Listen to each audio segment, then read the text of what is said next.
When 2 full years had passed, Pharaoh had a dream.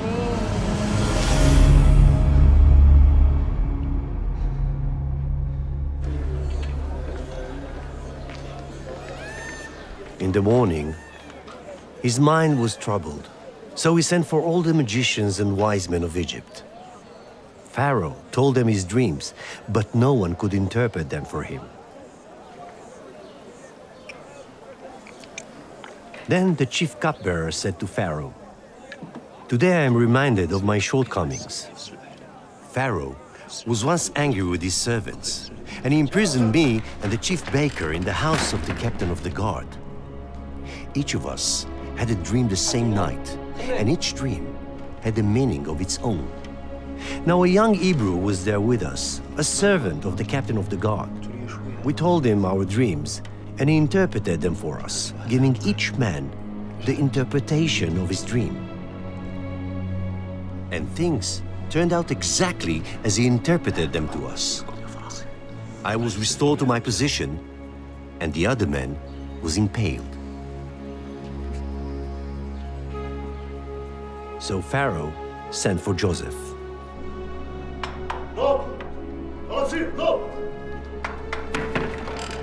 And he was quickly brought from the dungeon. When he had shaved and changed his clothes, he came before Pharaoh. Pharaoh said to Joseph, "I had a dream, and no one can interpret it. But I've heard it said of you that when you hear a dream, you can interpret it." Then Pharaoh said to Joseph, "In my dream, I was standing on the bank of the Nile when out of the river there came up 7 cows, fat and sleek, and they grazed among the reeds.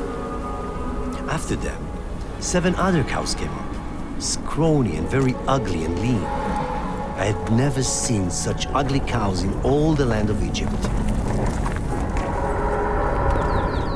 In my dream, I saw 7 ears of corn, full and good, growing on a single stalk. After them, 7 other ears sprouted, withered and thin and scorched by the east wind. The thin heads of corn swallowed up the 7 good ears."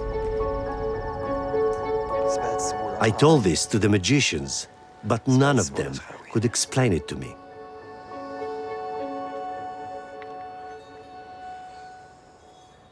"7 years of great abundance are coming throughout the land of Egypt, but 7 years of famine will follow them. Then all the abundance in Egypt will be forgotten, and the famine will ravage the land."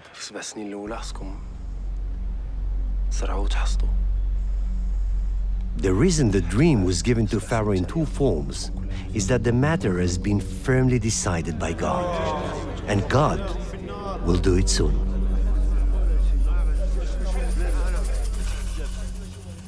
Then Pharaoh said to Joseph, "Since God has made all this known to you, there is no one so discerning and wise as you." So Pharaoh said to Joseph, "I hereby put you in charge of the whole land of Egypt." Then Pharaoh took his signet ring from his finger and put it on Joseph's finger. He dressed him in robes of fine linen and put a gold chain around his neck.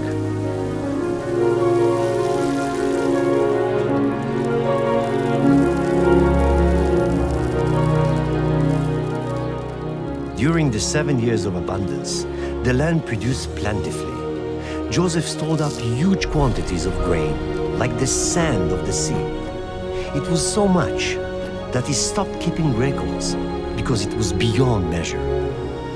The 7 years of abundance in Egypt came to an end, and the 7 years of famine began, just as Joseph has said. There was famine in all the other lands, but in the whole land of Egypt, there was food. When all Egypt began to feel the famine, the people cried to Pharaoh for food. Then Pharaoh told all the Egyptians, "Go to Joseph and do what he tells you." And all the world came to Egypt to buy grain from Joseph, because the famine was severe everywhere.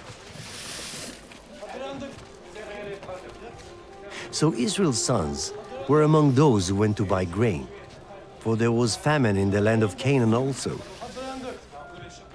As soon as Joseph saw his brothers, he recognized them, but he pretended to be a stranger and spoke harshly to them.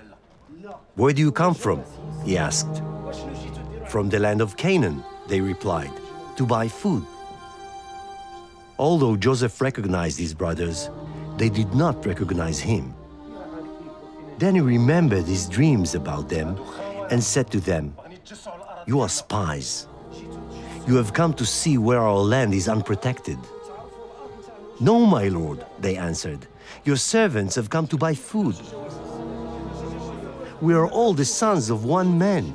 Your servants are honest men, not spies."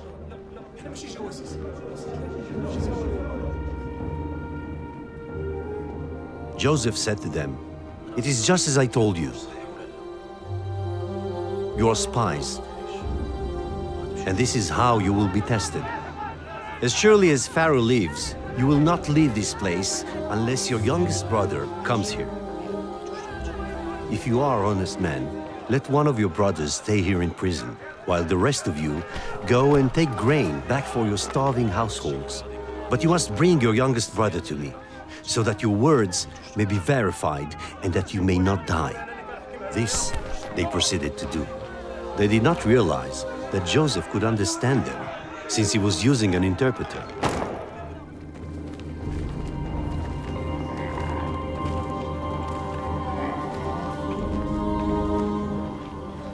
At the place where they stopped for the night, one of them opened his sack to get feed for his donkey, and he saw his silver in the mouth of his sack.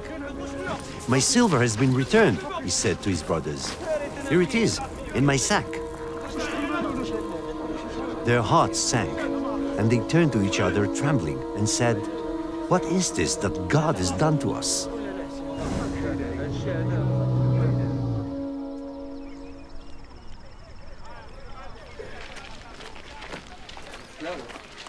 When they came to their father Jacob in the land of Canaan, they told him all that had happened to them.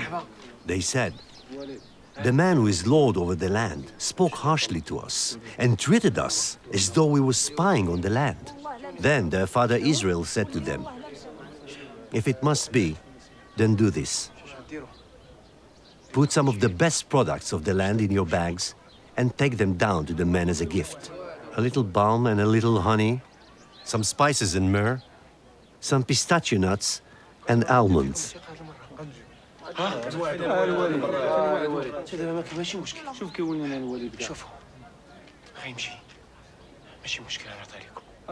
"Take your brother also and go back to the man at once. And may God Almighty grant you mercy before the man, so that he will let your other brother and Benjamin come back with you. As for me, if I am bereaved, I am bereaved." So the men took the gifts and doubled the amount of silver, and Benjamin also.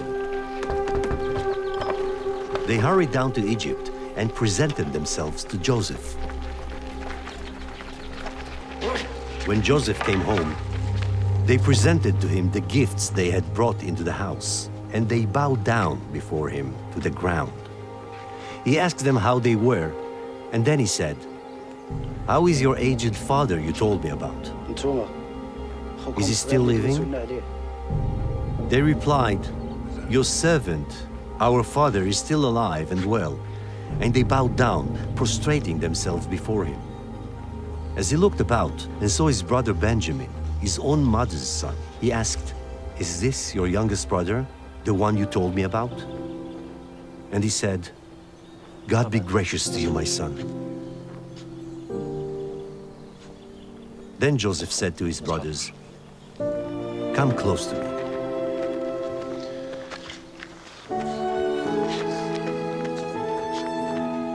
When they had done so, he said, "I am your brother Joseph, the one you sold into Egypt.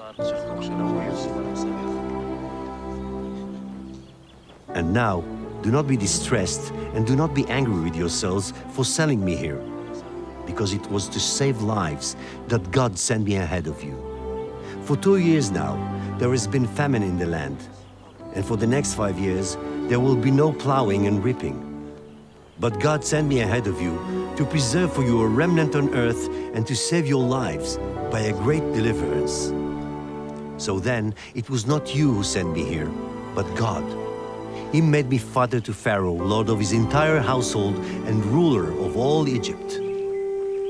Now hurry back to my father and say to him, this is what your son Joseph says.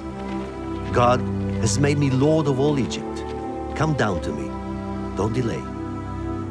So Joseph saddled his father and his brothers in Egypt and gave them property in the best part of the land, the district of Ramesses, as Pharaoh directed. Now the Israelites settled in Egypt in the region of Goshen. They acquired property there and were fruitful and increased greatly in number. Now Joseph and all his brothers and all that generation died.